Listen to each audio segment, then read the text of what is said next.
mostly going to be looking at the screen, but every once in a while people will arrive late. So I'm going to start the lesson. Alright. So today we're going to be talking about how to write a cozy mystery. The reason why, because this December we're having another writing contest, and it is about writing a short story for a cozy mystery. The best part about cozy mysteries is that because of the fact that they're not meant to be super massive and elaborate, you can either do a novel that is on the slightly shorter side, or you can do a short story very easily. On top of that, cozy mystery, December, nice. So the prompt for this month's contest for the library for teens and adults is to write a cozy mystery. Specifically, story is set in a small town with a character-driven plot. The mystery kind of takes a back seat. Make it something that can give you warm fuzzies inside, so that you feel good, not serial killer. Like, oh, they solved the mystery, yay! Warm fuzzies. We're going for comfy, cozy vibes. All right. Now that doesn't mean you always have to do that. We're going to talk more about cozy mystery today, and it's actually a pretty broad genre. However, for the purpose of the prompt, I needed to condense it down and simplify it so it's easier to grade. So, some of the elements that make a good cozy mystery. The first one being your sleuth, the one who's solving the mystery, or the main one who's solving the mystery. Generally, they have some sort of a sidekick, but we'll get to that later. Your sleuth solving the case has to be an amateur. They can have abilities that help them solve crime, but they are not a professional at it. They don't do it 24/7. And if they start doing it 24/7, for example, in Miss Marple by Agatha Christie, if they start doing it frequently, then make sure that they still remain somehow an amateur. They still don't quite get to that professional level. They don't ever quite cross that line. It makes your character more relatable and makes people more likely to read about your character and want to read about your character or watch your character. Funny story, if any of you guys have seen Psych, the TV show, I didn't think that was a cozy mystery, and then I started doing a whole bunch of research, and it popped up 3 times as being a cozy mystery, and I was like, that's bonkers. But by the time I was done delineating all these things, it is a cozy mystery. We'll get more to that.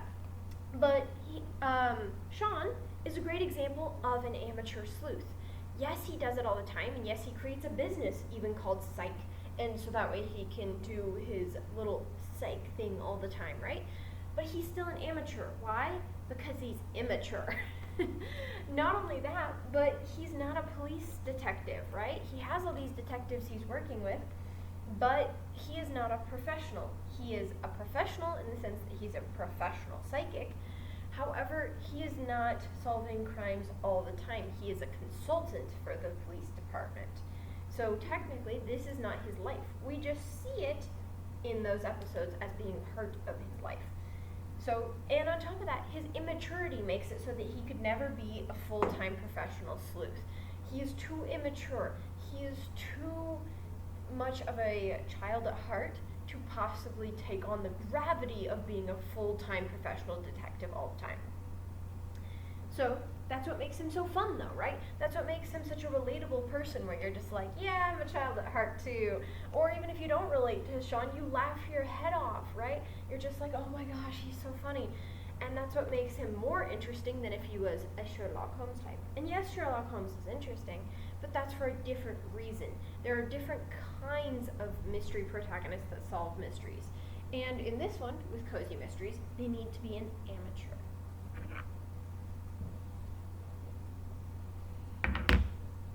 All right, next one.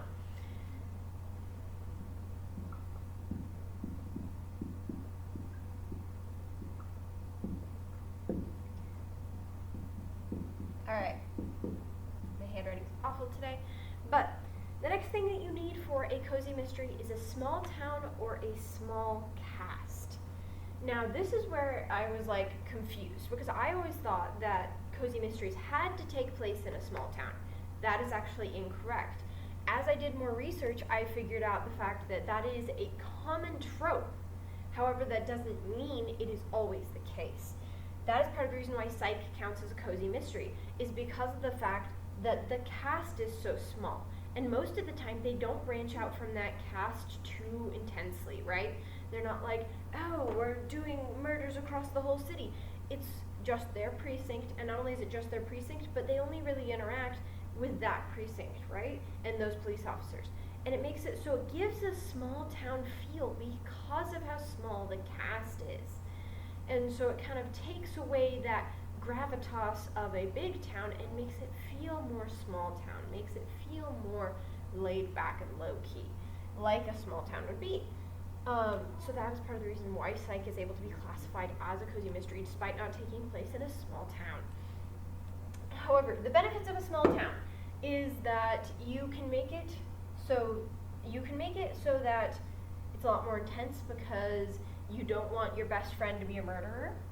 So that makes it a lot more like, oh, interesting. But the main problem with the small town effect, and the reason why people have started to branch out and just do small casts, is because it means that almost always, if a new person has come to town, you probably are going to assume they're the killer, even if they're not. And then by the end of the series, if you decide to do a series, you're like, everyone in this town has been a murderer at least once. Maybe I should move, you know? So even though the small town thing works, the small town thing only works for a certain number of books, I feel like. Because the smaller the town, the fewer people you're going to have in your suspect pool. However, with a small cast, you can introduce new members that are part of your suspect pool while still keeping that cozy mystery vibe of having the small cast. So, some pros and cons there. Now, I'm requesting small town, but that's mainly because it makes it, as I said, easier for shorter amounts of time, and since we're doing a short story, that is what we are going to do for it, especially because, unfortunately, I had to cut it down. I know I did 6,000 words for the summer writing contest, but I have to do 3,000 words because my coworker said 6,000 was too much for them to read in one sitting, and try to get all graded by the time I needed it graded by. So I either needed to extend the grading period or before the announcement of who won, or I needed to shrink it down. And unfortunately, I could not extend the grading period any further. I looked at my schedule and that was just not going to work, so we're going with shorter. But hey, that just means you have to be more concise with your words.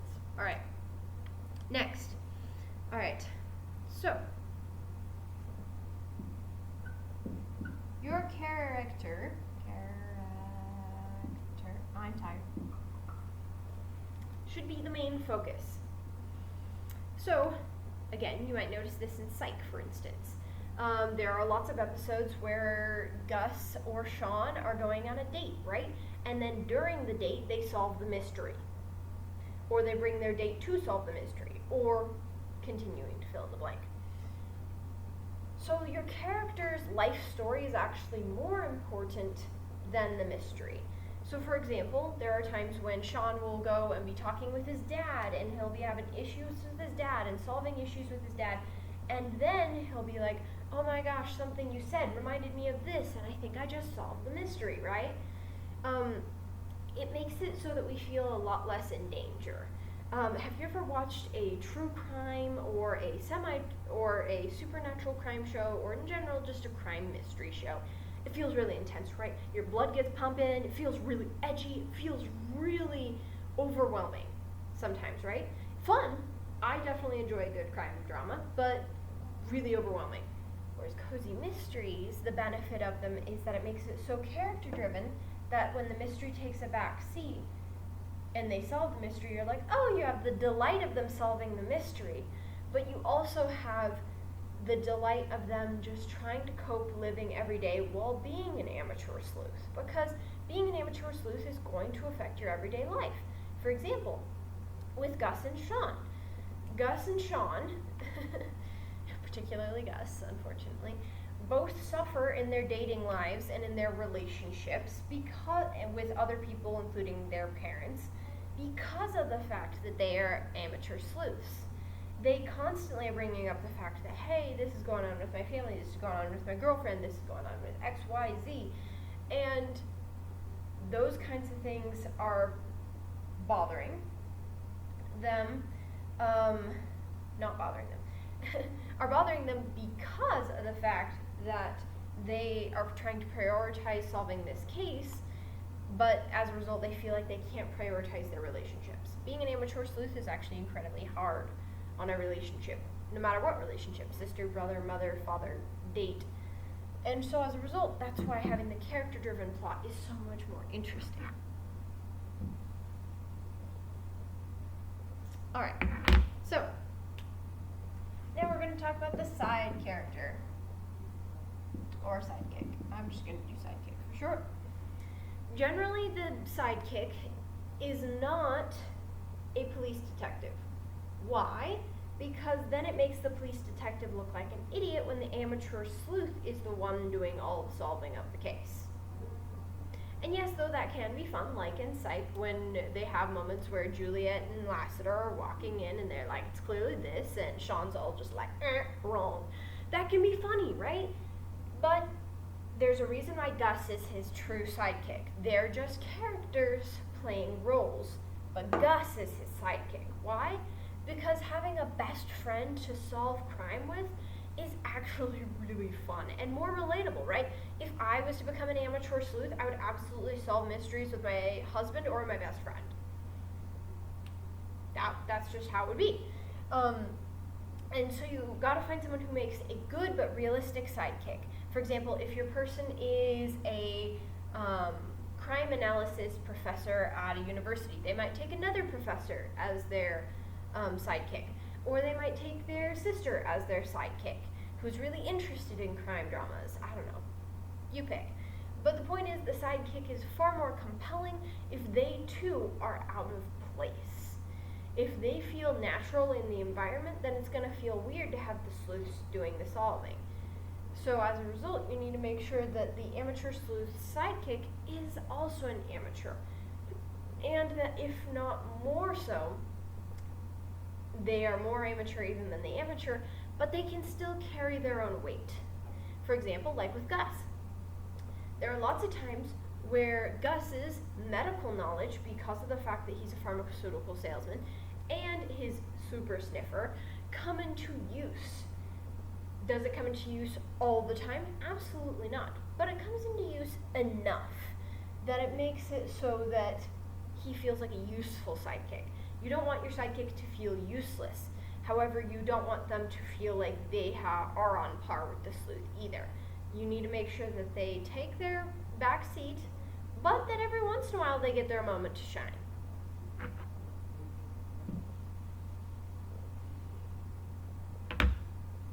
Alright. So,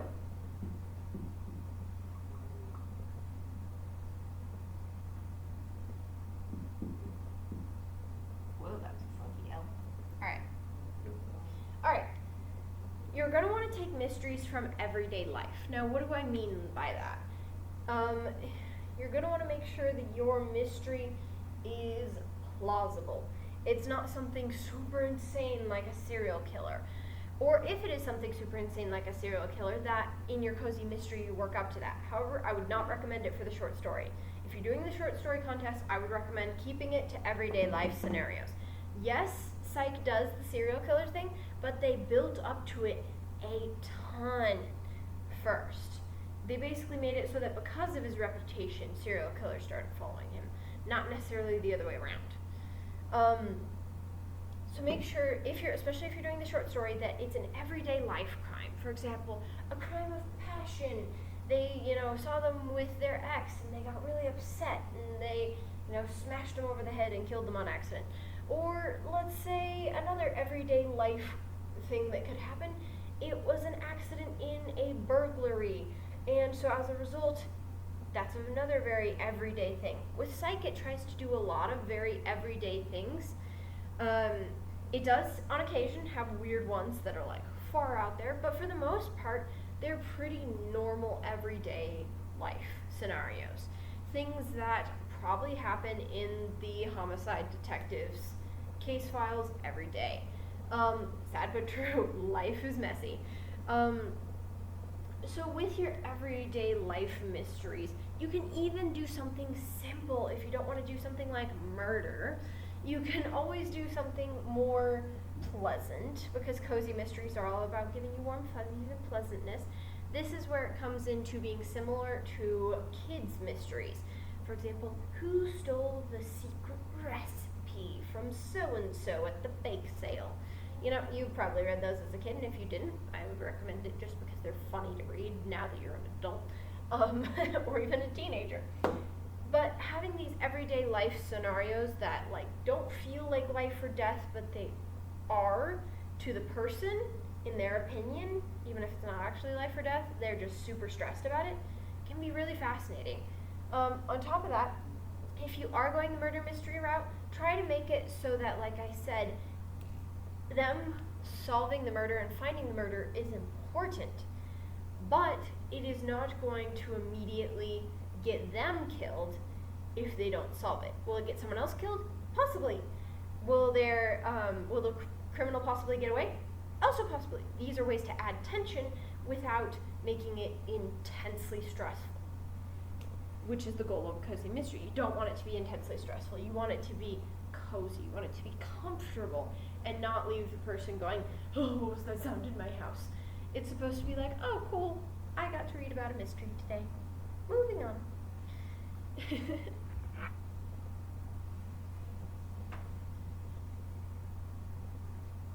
Alright, next. So, you're gonna want a very mundane job for the character.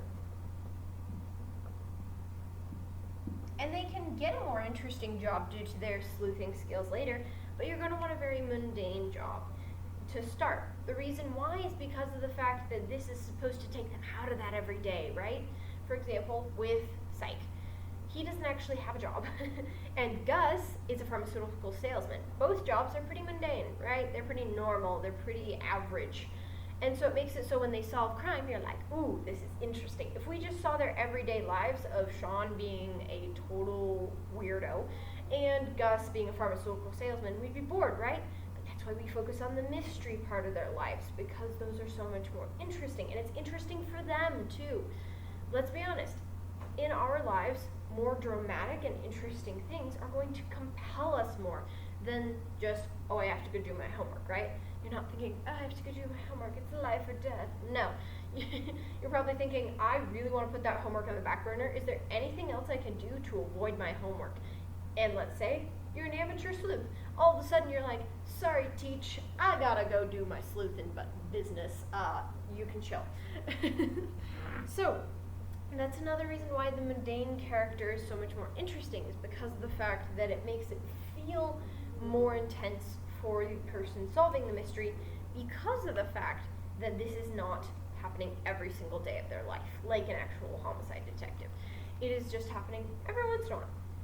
You know, there's this, there's that, pretty average every day. I mean, heck, they even talk about it and acknowledge it in Psych. The fact that there are times where he's like, we haven't been able to pay, where Gus is freaking out, and he's like, we haven't been able to pay the bills in months. Why? Because they haven't gotten a job in months, right? But that's why they're able to time skip forward, because their lives otherwise are very mundane. They're very average people who are doing extraordinary things. Alright, next thing. Misdirection. Also known as red herrings. Why it's called red herrings, I don't actually know. But it's another way of saying misdirection. Misdirection is your best friend when it comes to cozy mysteries. Why? Because in crime dramas, the way they make things intense and interesting and edgy is by being like, someone else got murdered, someone else got murdered, they witnessed the murder, now they're in danger. You know, they have that hyping adrenaline effect. You don't want that with cozy mystery. You want them to be able to sit by the fireplace and smile and chill. As a result, misdirection is your best friend.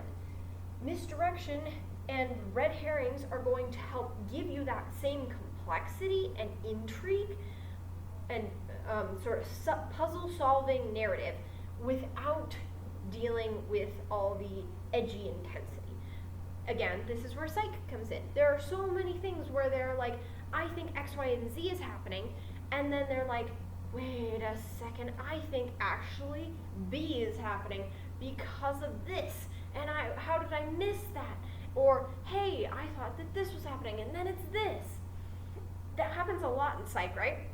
Where he's constantly being like, I have a psychic vision, and then he's like, JK, I'm having another psychic vision because that was wrong, right? And he's having to try and play it off all the time and try to pretend, make things vague, so that way if he screws it up, he's like, see, I meant to do that.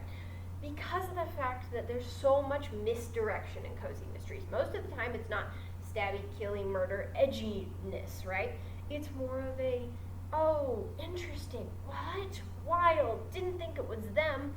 So twists, red herrings, and misdirections to help enhance and intensify that puzzle-like feel are going to be your best friend. Now, the one thing I will say with doing misdirection, be careful not to do too much misdirection or to go lay it on too thick. If you lay it on too thick, people are like, well, obviously it can't be him because otherwise you would have solved it already. And that makes it kind of like, So you can't lay it on too thick. It's got to be subtle foreshadowing. And hey, if you don't know what the misdirection is going to be yet, that's okay. Finish writing your short story, then go back and revise it and add in your foreshadowing. Sprinkle it in like seasoning. Do it kind of like you would a soup. You follow the recipe exactly, then you taste it, then you say, I actually would like a little more salt than the recipe calls for. And then you toss some in. You don't do it ahead of time because then you might end up with it being oversalted. Same thing with foreshadow. All right. Now we're getting to slightly more controversial things. Paranormal cozy mystery. Now, with paranormal cozy mystery, this is not common. The reason why is because there's a very fine line between paranormal mysteries and between paranormal cozy mystery and just straight up paranormal mystery. Now, what makes a paranormal mystery is, again, when it's more intense, more scary, more in your face. Whereas a cozy mystery, it's a lot more like, oh, that's cool. That's a nice twist on things. So you want to make sure that the paranormal events are slight and not too intensely paranormal. So, for example, there was an episode of Psych where it involved ghosts. Now, later you find out the ghosts are not actually real.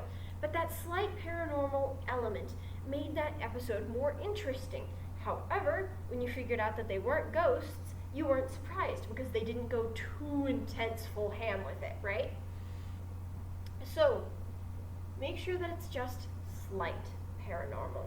Make sure that you keep it to like one ghost, or that you keep it to, or that if the ghost is doing something, the ghost is leading them somewhere and trying to tell them who murdered them, maybe. But they can't speak, so it's much more eerie and interesting.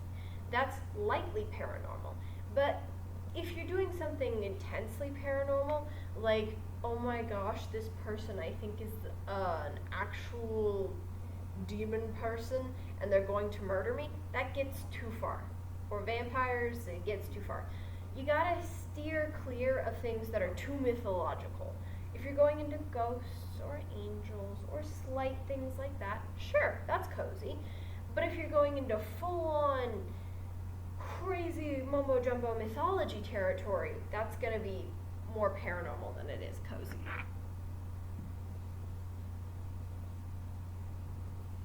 Alright, next, setting. Now, with your setting, you want to make sure, hence the title, that it is cozy, that it's something you can relax into. Again, with Psych, a lot of people feel that the setting, even though it takes place in California, is cozy. Why?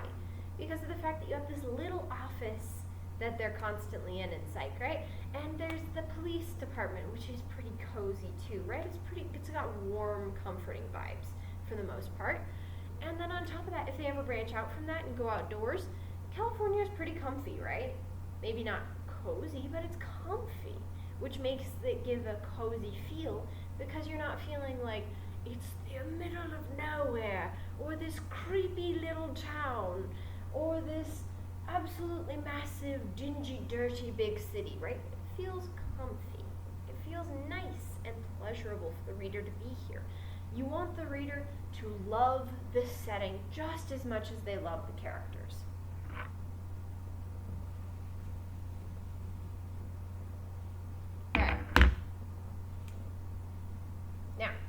This is something that we've talked about in the past, but not necessarily in the videos. I used to do a podcast, but now I started doing the videos. We're going to talk about, and I hope I'm pronouncing it right, the Fichte curve, or Fichte curve. I'm not sure which it is. Also known as the dragon wing plot. So if you just say dragon wing plot, both are technically correct. This is the more correct term, but this is a common, ordinary, everyday thing, I guess. The word's escaping me. But the reason it's called the dragon wing plot is because of the fact that it has something like this.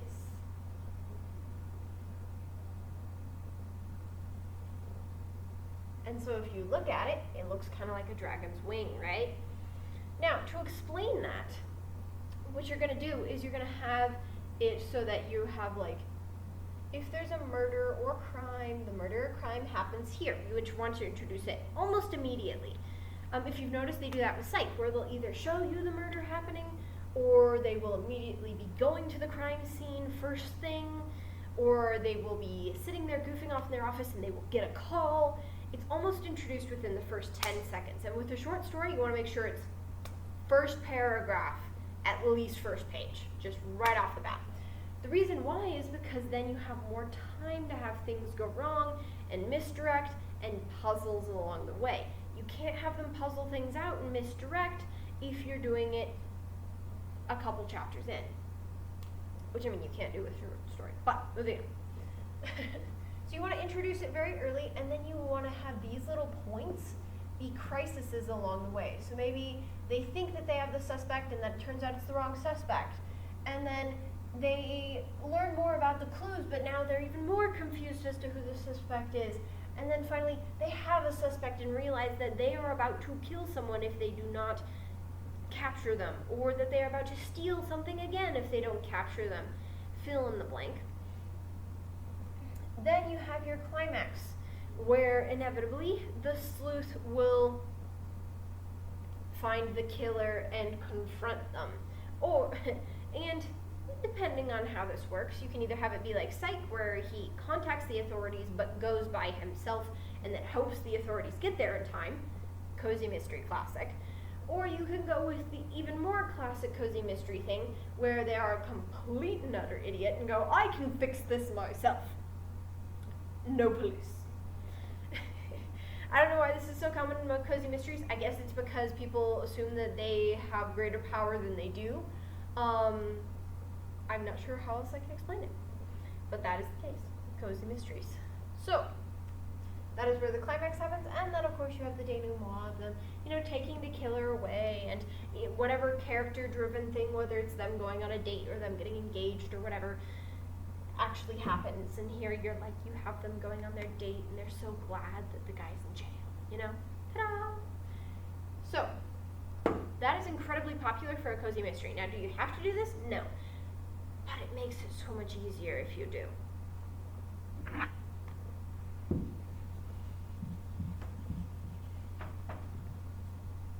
Alright. So,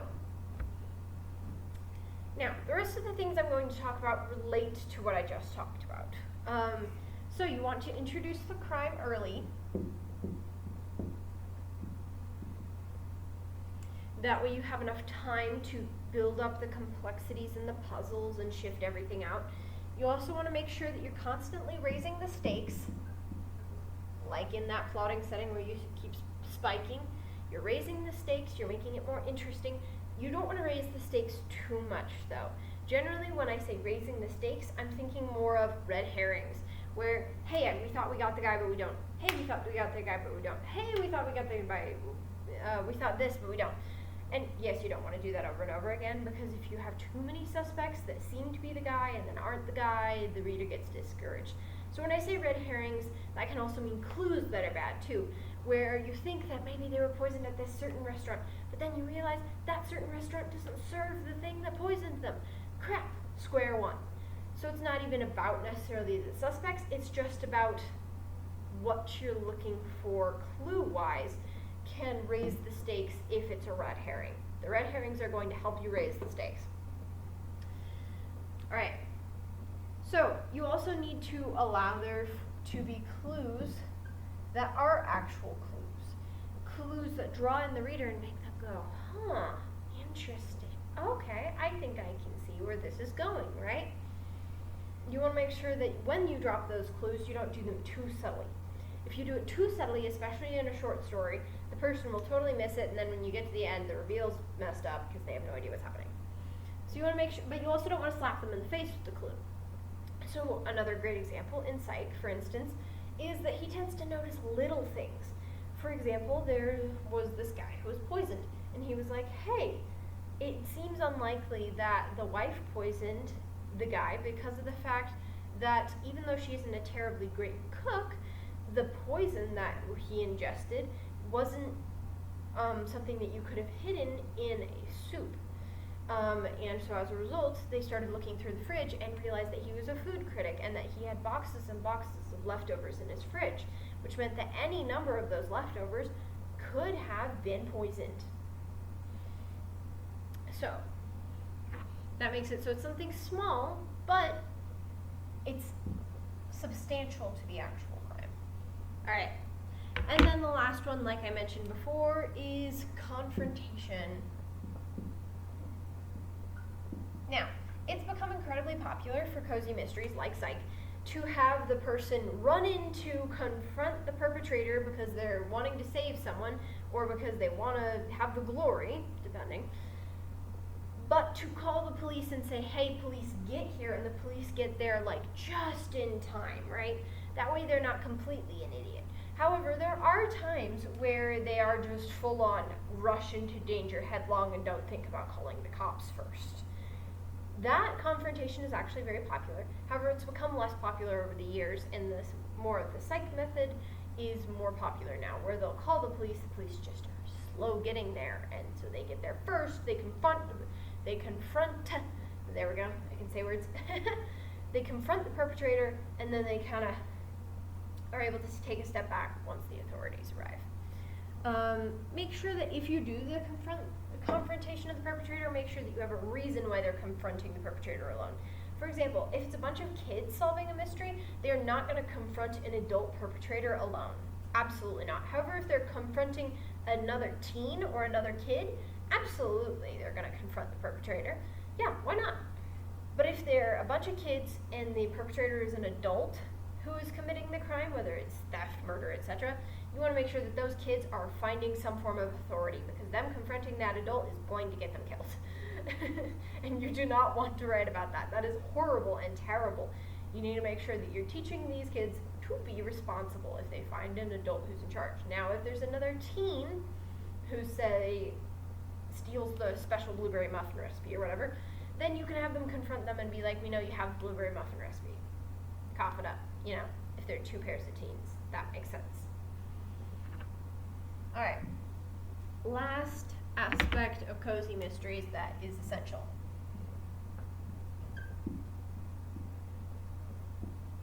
You need a lot of suspects. You want to make sure that this is a puzzle for them to unravel, not just, they're the guy. Now I'm going to prove they're the guy. You got to make sure there are a lot of suspects. The victim, generally, you want to make sure that there's lots of people who wanted them dead, or who wanted to steal the thing, or who wanted to, whatever crime was committed. You got to make sure there are many suspects. So for example, if something was stolen, you got to make sure that lots of people want that thing. It is a highly desired item, right? Or if there are many suspects for a murder case, you want to make sure that there are many people who want that person dead. Whether they're a good person or not is not part of the equation. Lots of people say that you want to make sure the victim is unlikable because then there are many suspects. actually there are likable people who can have many suspects too. There are people who are incredibly likable, but because they have so much money, lots of people want to kill them for the money, right? Or kidnap them for the money. Fill in the blank for the money. And so there can be other reasons that there are many suspects. Or for instance, if they're famous. I know in one of the psych episodes there was this girl who was incredibly famous, and she had lots of boyfriends because she was famous, and so they had lots of suspects because they were pretty sure it was a boyfriend of hers. And so they were like, hey, we gotta check out all the boyfriends. And so that makes it so there are, again, many suspects. Not necessarily that they all disliked her or that she was a dislikable person, but just more that there are many suspects for some reason. Fill in the blank with whatever. Alright. Now, because of the fact that there is no one here for some reason, this is going to end earlier than usual. If you guys have any questions digitally for cozy mystery writing, or if you want me to look over your cozy mystery short story for the contest, please ask me in advance. I would love to help you. Just please make sure to let me know. Oh, and you have to get a printed form to turn in with your story, just like you would for the scary story contest, and you have to turn it in person, not digitally. Alright? Thank you so much, and again, if you have any questions, please just let me know.